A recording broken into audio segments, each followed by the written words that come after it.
wait.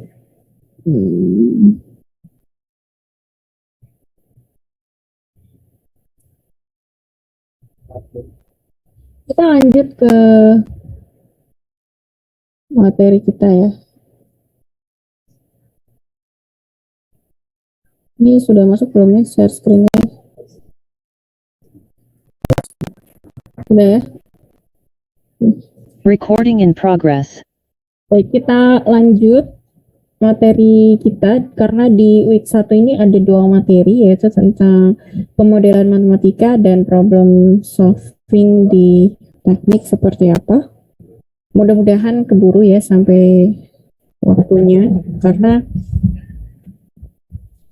minggu pertama ini memang kelihatannya dan terasanya kalian bisa download PDF-nya ya, lecture note-nya di linknya sudah saya input baik di Epsilon maupun di LMS yang UNJ yang kampus. Itu panjang, silakan di-download. Tapi tetap harus disampaikan gitu ya. Jadi supaya kalian bisa dapat insight mengenai fisika komputasi.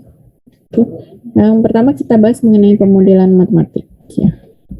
Nah, di gambar ini adalah proses penyelesaian masalah ya di teknik. Jadi ada masalah real, kemudian kita tuliskan secara formal masalah tersebut. Itu yang dimaksud dengan problem definition. Kita menuliskan masalah merumuskan masalah secara formal. Nah, kalau di langkah skripsi mungkin itu identifikasi masalah.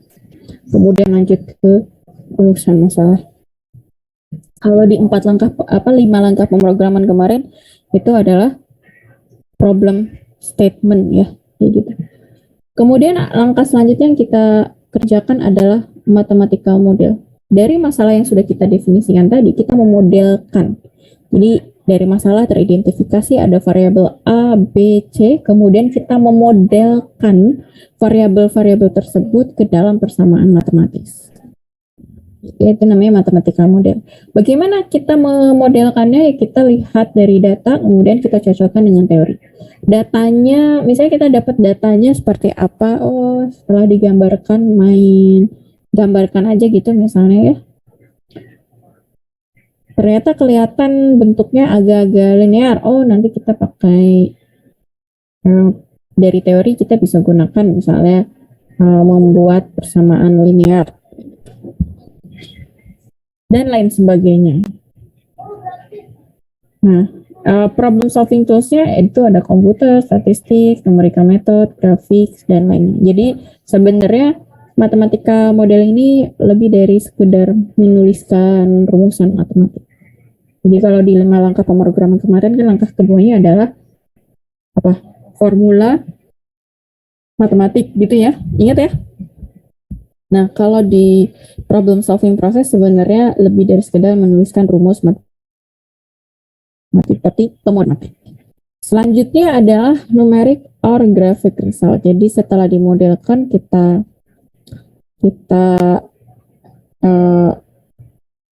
uji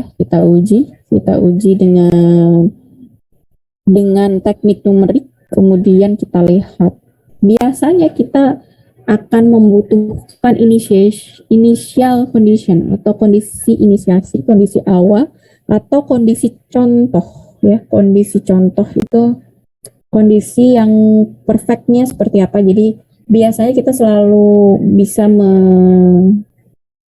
kalau ada kasus analitiknya, jadi solusi analitiknya, exact solutionnya kita coba ke sana. Tapi pada kenyataan ya eksperimen di lab itu yang kita dapat data, kita nggak, justru kita yang mau menghasilkan rumus misalnya kayak gitu ya. Nah itu butuh data yang banyak dan butuh optimasi yang banyak sekali. Kalau dikaitkan dengan teknik pemrograman sekarang itu namanya machine learning. Kita punya data, kemudian si algoritma machine learning ini menganalisis karakter data kita, kemudian dapat hubungannya. Nah, karena setelah belajar dari data yang sebelumnya, kemudian kita punya data baru, si machine learning ini akan menganalisis data baru berdasarkan data sebelumnya atau data latihan, kurang lebih seperti itu. Namun untuk pendalaman machine learning itu adanya di Kapita Selekta Fisika Komputasi ya, itu Pak Mamang Heru. Nah, di Fisika Komputasi sendiri kita akan membahas bagaimana dasar-dasar numeriknya. Nah, kayak gitu. Dan yang terakhir ini implementation, jadi modal kemudian program yang sudah kita buat kita implementasikan ke tadi real problem yang harus kita selesaikan. Kurang lebih seperti itu prosesnya. Kita masuk ke model matematika sederhana. Nah, model matematika pada dasarnya mendefinisikan sebuah formulasi atau persamaan yang ada variabel fisiknya. Ya, jadi kalau kita lihat di sini ada variabel terikat, kemudian ada fungsinya. Fungsi sendiri terdiri dari variabel bebas, parameter, kemudian fungsi kerja lain-lain. Kalau ini sepertinya sudah paham ya, karena kan ini dasar sekali di kuliah praktikum fisika dasar juga harusnya ini sudah sering dibahas ya, terutama untuk tadi menggunakan teori sesatan. Kita contohkan hukum kedua Newton yang sangat terkenal ya, F sama dengan M kali ya, atau sebenarnya kalau dari bunyinya lebih cocok A sama dengan F per M gitu ya. Oke. Kalau ini tidak ada independen variabel ya, karena kita tidak memprediksikan bagaimana percepatan bervariasi terhadap waktu atau tempat. Jadi kita coba kasus sederhana, kasus gerak vertikal ke atas. Oke. Silahkan kalian catat di catatan kalian. Kalau yang di depannya ada kertas dan pulpen, silahkan tulis. Kalau dipakai laptop, silahkan ketik.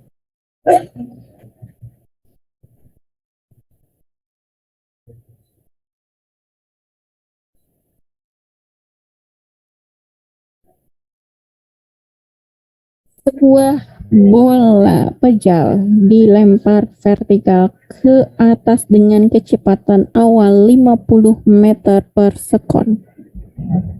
Dalam waktu berapa sekon bola tersebut tepat akan balik ke titik pelemparan? Coba silahkan. Gimana? Boleh diulang, Bu? Sebuah bola pejal dilempar ke atas, vertikal ke atas, 50 meter per sekon.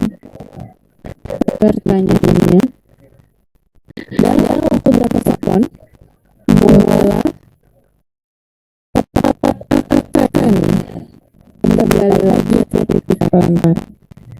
Tepat karena mau. Artinya apa? Artinya dia ditanya kapan katakannya sama dengan 0. Berapa detik? 6,1 detik, Bu. Kalau pakai ini berapa? S9,8. Kalau ini pakai 10? 5 detik. 5 detik. Oh, bisa? Dari mana? Tahu. Tinggal kecepatan dari atas. Ya, atau rumusnya V sama dengan GT ya.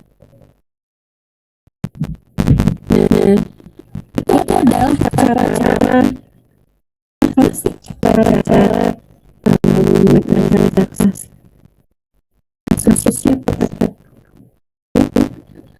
Kasusnya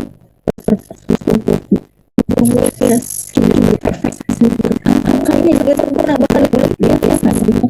10 detik 15 dan 10 detik.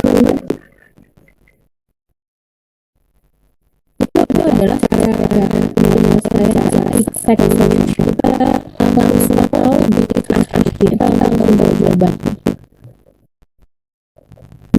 Selanjutnya kalau transaksi gimana terjadi proses secara transaksi real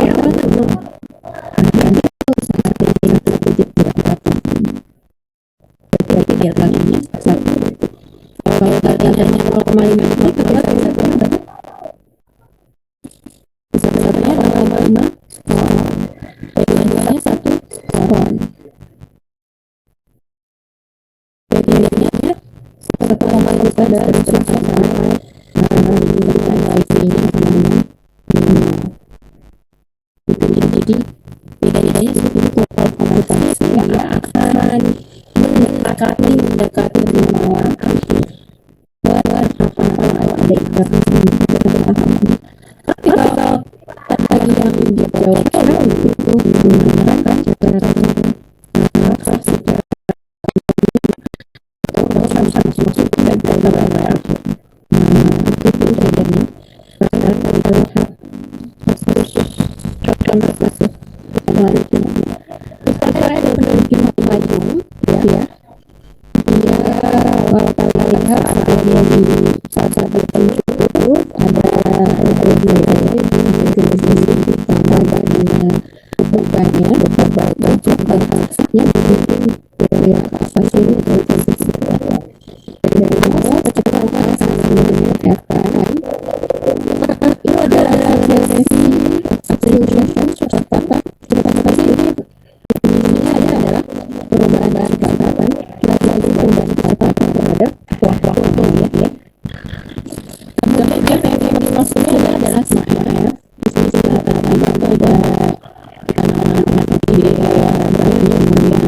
biaya dalam biaya gesekan kita misalkan sebanding dengan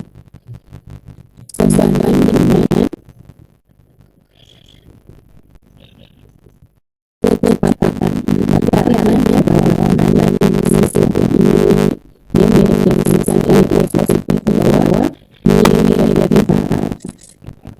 Oke, saya akan lihat ya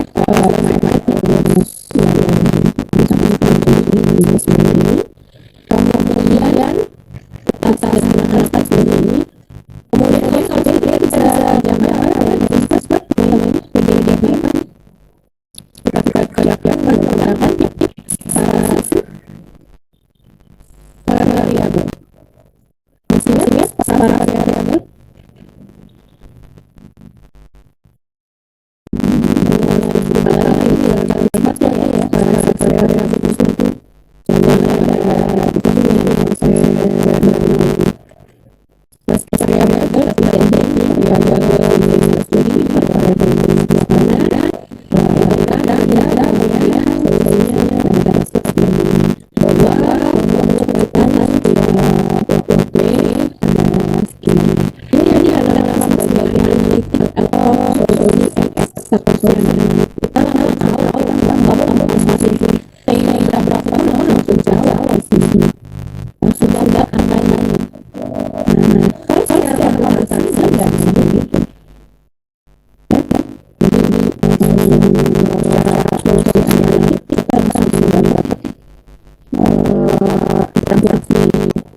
gimana bedanya?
perabatan hanya punya data output dan output data itu tergantung antara dependent variable dan dependent variable seperti apa. Kita berangkat dari mentah, kemudian kita melakukan organisasi. Kita bisa lihat di sini mulai dari solusi ekstraknya. Kenapa ya? Karena kita tahu solusi ekstraknya tapi baik di sana maupun engineer itu kita bakal nggak tahu solusi ekstraknya seperti apa. Artinya biasanya kalau kita lihat ada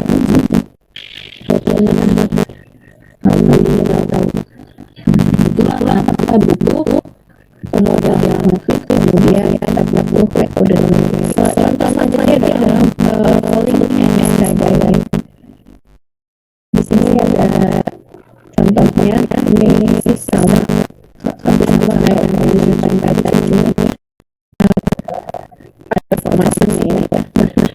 Kalau di kuliah program komputer nanti kalau saya belajar dengan contohnya dengan culture saya sahabatnya hanya waktu kompleks program jadi seperti itu.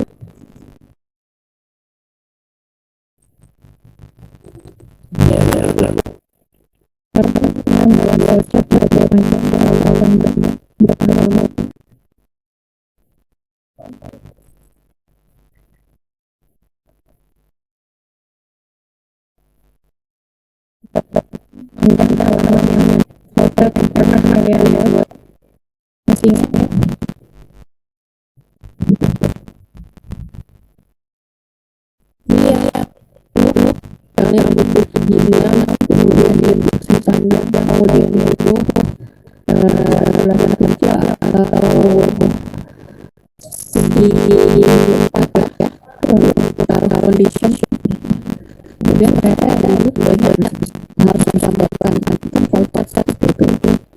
Untuk sistem-sistem yang besar itu biasanya yang pengembangan di provide juga pengembangnya banyak, tapi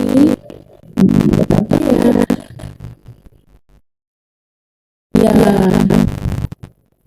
biasanya untuk kayak perulangan langsung simpan di Blender dia tinggal dilanjut. Biasanya ada penelitian yang menggambarkan proses sekaligus variabel secara lebih ini contohnya ya.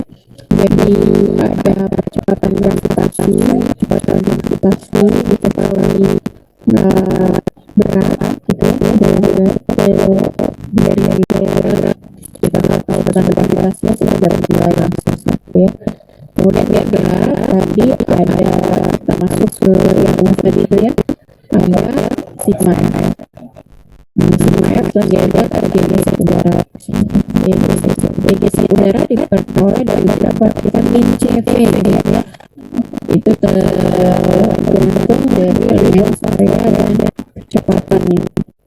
Jadi kecepatan awalnya bisa didefinisikan, dapat tekanan gaya, ada massa, dapat A-nya, nilai asal jadi adalah dari ada A, kemudian ada delta T-nya. Ada delta T-nya, kita bisa menghitung V gitu ya, dari definisi A sama dengan definisi kita keluarkan pasti. Dan ini dilakukan prosesnya dilakukan berulang-ulang, makanya pada lama nyambung itu kali ini dalam spiral, maksudnya dilakukan berulang-ulang, dapat velocity-nya, dapat speed-nya, kemudian dapat untuk menghitung air friction, gesekan udara ya, gesekan udara. Untuk apa? Ya untuk tadi dihitung kayak apa lagi. Kalau yang unit sih nggak berubah ya. Ini gara-gara ikutan tadi ada 80 kilo langsung jadi 20 kilo kalau gitu mungkin diserbu sama orang dia. Jadi yang berubah adalah si jadi sekunder. Kemudian si kecepatan ini sama dengan dt gitu. Kecepatan adalah perubahan posisi pada waktu gitu kan, atau laju perubahan dalam posisi. Kita ekstrak lagi V sama dengan dt, kita punya delta t-nya, kita dapat nilai posisi di sini. Tadi diukur berulang, kemudian itu mempengaruhi gaya riset dan jadi kita bisa menggambarkan alternatif yang menggambarkan proses yang terjadi di suatu permasalahan fisik menggunakan diagram seperti ini. Nah, ini bukan virtual, tapi ini diagram yang menggambarkan suatu proses fisik. Dan ini nanti jadi tugas kalian di satu kalian. Oke, kemudian kalau udah dapat datanya bisa di plot. Kelas ini karena pemrograman dengan saya, silahkan dibaca lagi ya tentang memplotip, bagaimana memplotip data. Selanjutnya ada contoh yang Bangi Jambi. Pernah main Bangi Jambi? Ada yang pernah? Talinya sifatnya elastis nih. Nah, karena dia elastis, maka kita bisa menerapkan apa yang dilakukan pada tugas. Nah, kita bisa pakai hukum Hooke di sini untuk menggambarkan tadi gaya yang masuk sini.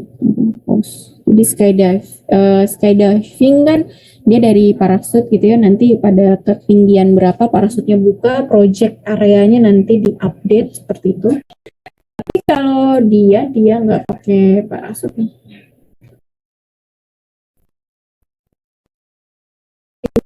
Project area project areanya ya badan aja ya, nggak berubah ya project areanya. Kalau yang tadi berubah, ini biru warnanya. Yang project areanya berubah karena kan pada ketinggian berapa dia harus buka parasut ya.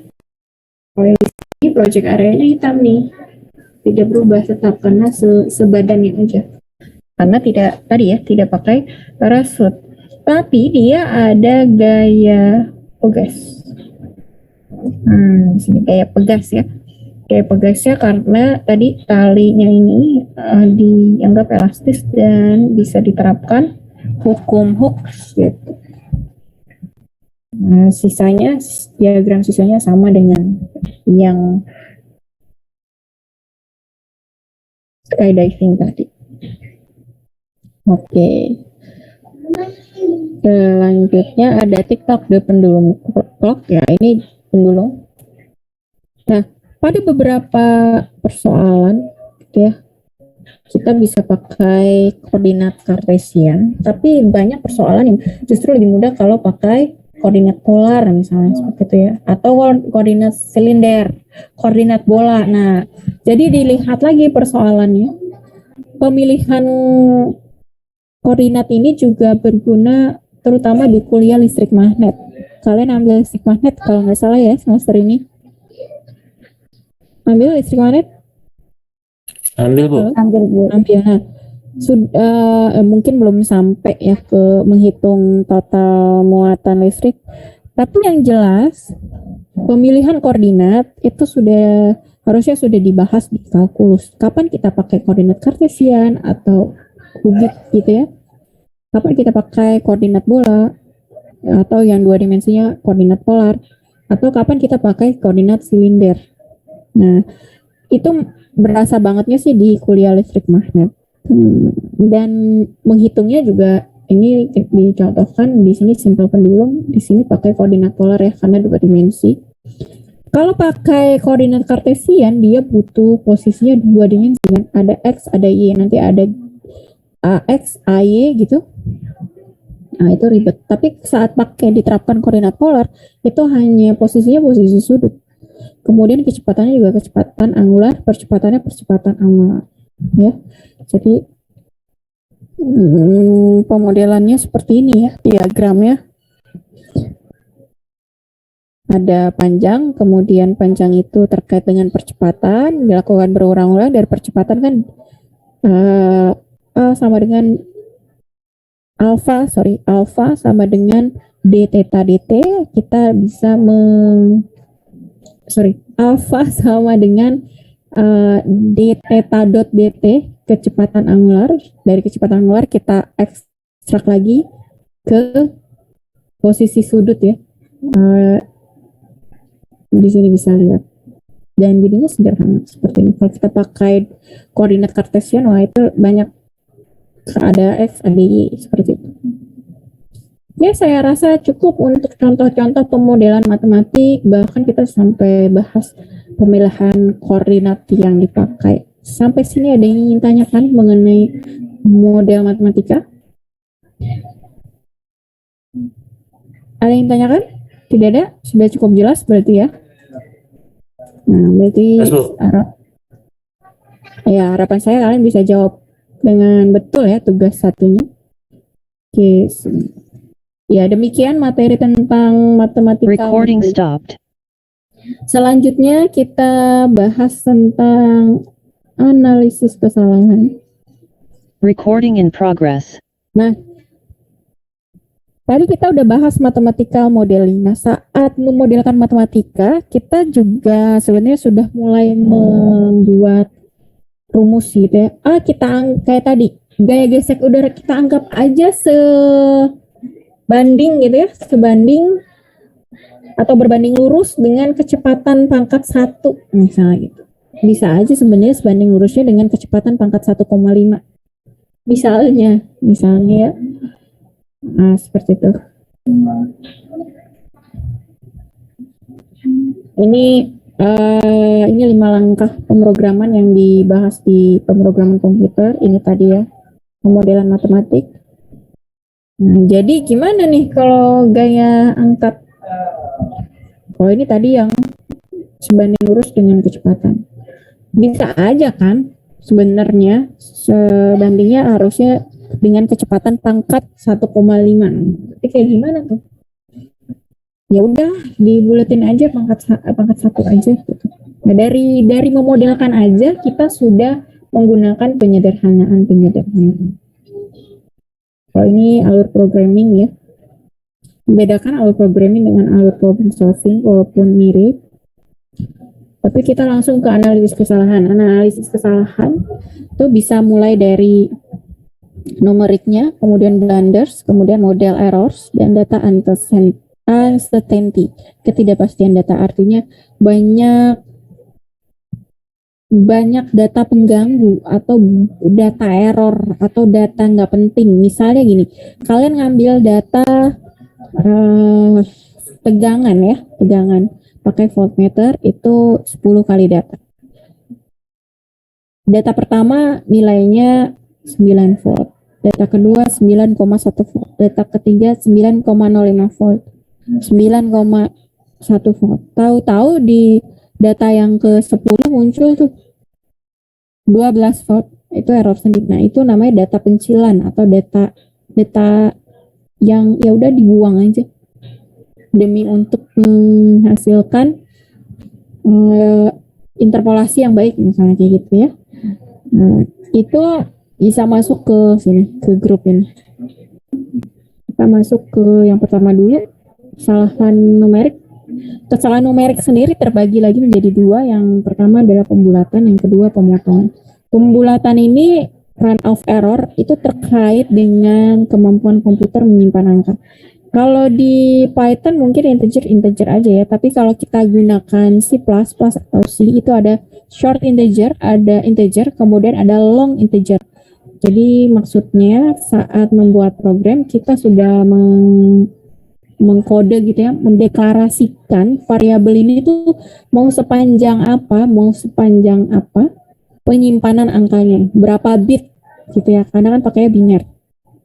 Silakan dibuka lagi catatan PTI-nya, ini pernah dibahas nih tentang penyimpanan data.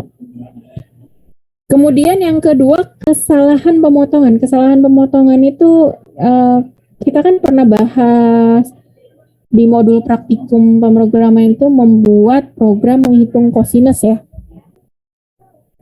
Yang cosinus bawaan library Python dengan cosinus yang kita buat sendiri rumusnya.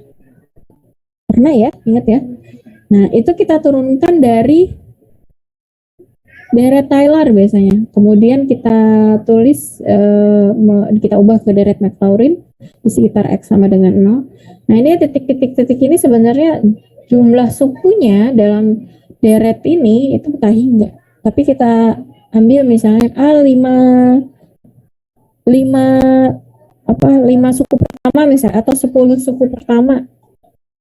Kenapa bisa kayak gitu? Karena kita mikirnya suku ke-11 sampai selanjutnya itu kecil sekali misalnya nilainya ya. Jadi dapat diabaikan. Nah, kata-kata dapat diabaikan karena nilai kecil sekali itu termasuk ke dalam error karena pemotongan. Memang sangat kecil sekali, 0,0000001 misalnya. Tapi tetap itu dipotong, kita abaikan. Nah, itu jenis error numerik karena pemotongan. Selanjutnya ada kesalahan total. Ya, kesalahan total ini penjumlahan dari runoff dan pembulatan, truncation dan runoff seperti ini gambarnya, bergantung pada jumlah komputasi. Selanjutnya blunder itu error karena malfunction of komputer, bisa aja programnya kena virus atau memang programnya salah. Karena kesalahan dari manusianya, si problem solvernya ternyata salah dari awal gitu ya, atau salah sintaks, salah masuk ke sini. Kemudian model error itu dari langkah pemodelan matematiknya sudah salah. Misalnya harusnya kita dapat data, kalau kita gambarin pakai Excel aja ya, itu grafiknya kayak mau ke curve gitu ya, tapi hubungannya pangkat 3, tapi kalian memodelkannya dengan pangkat 2 misalnya. Nah, dari pemodelan aja sudah salah. Itu maksudnya ke model error. Uncertainty tadi, ketidakpastian data itu ada ke akurasi, kemudian ke presisi ya. Kemudian beberapa definisi error itu ada true error, itu ada true value dengan average value. Kemudian ada relative error, ini percentage. Ya, syaratnya itu kita harus punya true value, nilai exact solution. Tapi yang kebanyakan kita pakai justru yang di sini ya, approximate relative error. Jadi kita membandingkan nilai yang sekarang kita dapat dengan nilai sebelumnya atau step min 1 yang kita dapat. Kenapa kita pakai ini kebanyakan? Kenapa? Ada yang bisa jawab? Kenapa kita menggunakan approximate relative error dibandingkan true error atau relative error?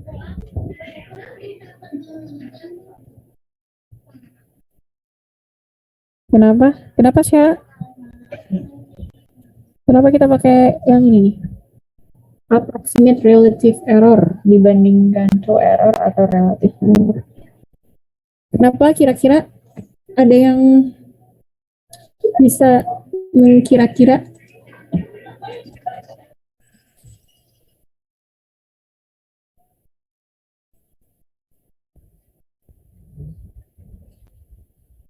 Kenapa kira-kira, Farhan?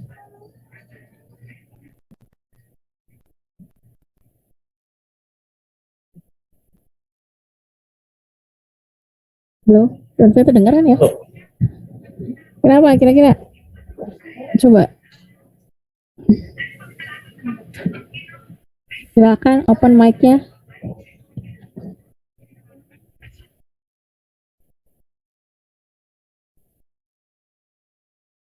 Halo.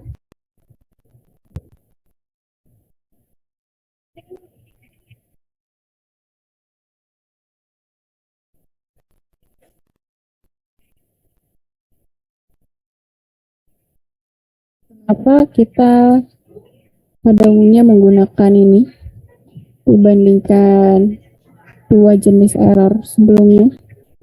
Kenapa?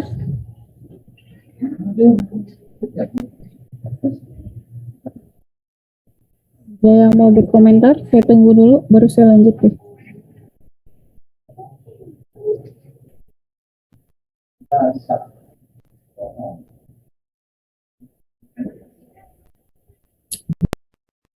Ini Bu, kita nggak pernah tahu yang eksaknya gitu Bu. Jadi mesti pakai approximate gitu Bu. Iya, Kalau menurut saya, tepat Farhan. Pada umumnya, balik lagi ke slide awal tadi ya, kita itu real problem. Pada umumnya kita justru nggak tahu solusi exactnya. Yang kita tahu kebanyakan malah data mentah. Jadi kita nggak pernah tahu exact solutionnya. Jadi yang kita gunakan data aproksimasinya. Gitu ya. Ya ini contoh truncation error dari Maclaurin dengan formula eksponensial E pangkat 0,5. Seperti ini. Ini bisa kalian pelajari ya di slide-nya, silahkan download. Kita lihat kalau kita ambil 6 suku, nilai true value-nya ini sih nggak true value amat sebenarnya ya, karena ini juga diperoleh dari program library yang juga disettingnya menggunakan program juga ya. Tapi nggak apa-apa, kita anggap saja ini nilai average true value dari program yang sudah jadi. Lalu kita lihat jumlah suku yang digunakan dan relatif errornya. Ya. Jadi lihat bahwa semakin banyak yang dipotong itu semakin besar errornya. Namun semakin banyak yang dimasukkan untuk delta hingga ini, maka semakin besar cost komputasinya. Seperti itu ya. Oke, yang ini hanya contoh kalian kerjakan mandiri saja, ini tidak saya nilai. Untuk tugas 1 silakan lihat di LMS-nya, silakan dikerjakan. Demikian materi untuk analisis kesalahan. Recording stopped. Ada yang tanyakan?